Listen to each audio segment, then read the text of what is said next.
I would now like to turn to Melissa Diamond, who is the founder and executive director of a global voice for autism, to talk about the camps, her projects, the population that what is known as GVA, the Global Voice for Autism, serves, and how people are identified and the services provided. How do you know where to go? So, Melissa, thank you. Thank you. And I want to start today by thanking all of the sponsors of this event. Whether we're working in Mersin in Turkey with the Syrian refugee community, or whether we're working with Somali refugees in Minneapolis, one of the most common things we hear is, "I never knew people with autism could learn." We hear this from teachers, parents, community members, everyone who you would think would be the primary stakeholder in that learning. And I just want to take a moment to thank all of you today for really believing that these individuals have so much to learn and contribute to their societies, and for being the ones to help make this happen. A Global Voice for Autism supports families and communities where children with autism are living lives that have been affected by conflict. We use evidence-based practices to train parents, teachers, siblings, and community members, and to give them the skills to support the children with autism in their communities. While this may seem like an effective approach in the US, in communities where children are living with an experience of conflict every day, this isn't nearly enough. Without support for the entire family, the trauma, the primary needs that many of these families need to have met, prevent these children from getting the support they need and from utilizing that training. For this reason, all of our programs incorporate parent and sibling support and self-development programs, community education programs that seek to decrease the stigma surrounding autism, as well as coached community outings, and a virtual follow-up program for migrant families. This means that once a family has completed our training, whether in Mersin, Minneapolis, Jenin, Palestine, they're connected with a consultant who will support them wherever they may go in the world to get professional support in these evidence-based practices. In the past 6 months, we've had families who have migrated to the US, to Germany, to other cities in Turkey, who continue to stay within our network and access these support resources. And as they adjust to their new cultural contexts and seek to navigate services in these communities, they call this a lifeline. Our program in Mersin, Turkey, revealed the need for extensive support for Syrian children with autism, as well as support for low-income Turkish children in the community. And as a result, we are now working with the community in Gaziantep to launch a program that will integrate training for Syrian and Turkish children. And now, Pam asked me to speak a bit to how we recruit children for our programs. One thing that I'd like to highlight is that none of the children who come to our programs require a diagnosis. In many of the communities we serve, a diagnosis is impossible, or at best, unreliable.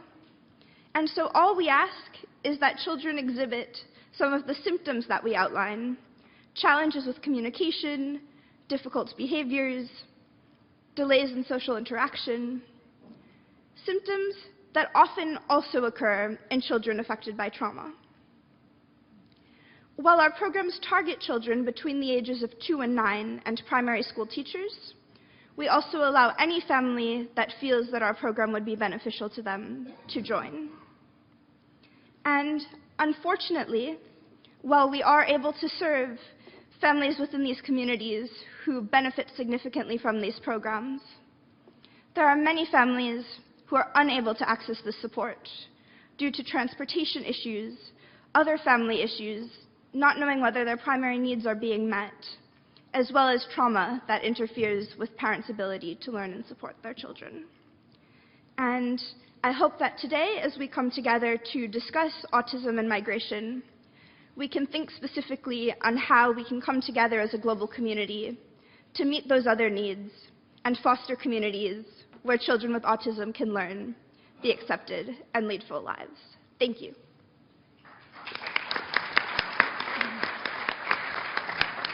Thank you, Melissa. You too are an inspiration. The work sounds incredible, and we'll come back.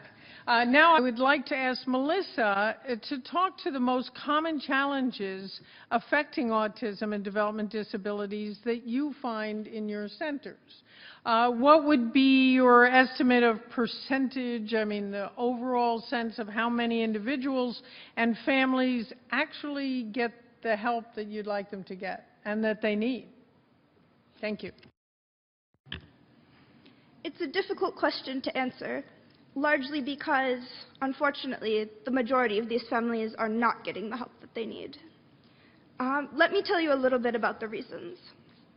The first is the stigma. For many migrant communities, particularly families from Syria, the stigma is such in the communities where they come from that they hide their children with autism from the communities. And while in wealthier families, these children may go to a daycare center during the day, these children are largely secluded in the homes, away from the sight of the rest of the community. Now, that seclusion is no longer possible when you're migrating, often in large groups of people, living in a crowded refugee camp in tents or caravans, and trying to hide a child in such close proximity. As a result, many of these families are confronting their child's autism for the first time in a public forum. And this stigma and this confrontation can be overwhelming to families without proper support. Most of the families we work with have actually left the refugee camps. And while you may wonder where they get the resources to do so, and some of them are able to get money from family elsewhere or to work usually under the table to get that support, many of them are living in conditions that you can't fathom.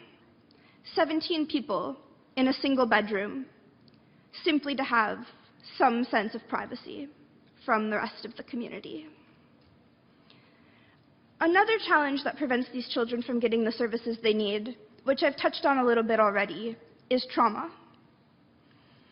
Families come over with inordinate amounts of trauma from the war, from the migration experience. And while some are able to compartmentalize, have healthy ways to process, or have additional support, many families are grappling with this trauma while trying to figure out how to put a roof over their heads and support the child with autism who they love. We often see this manifest in situations of domestic violence, situations of sexual assault, situations where children are being abused in the homes, not because this is the way their families have always been, but because it's the only outlet that individuals who have experienced such trauma have without the support they need. That also brings me to the challenge of families needing to balance their needs.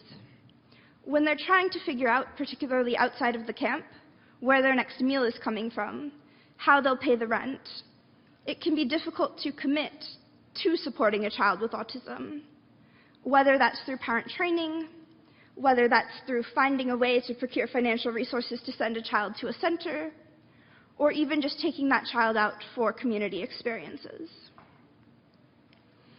In many of these situations, and understandably so, primary needs take precedence.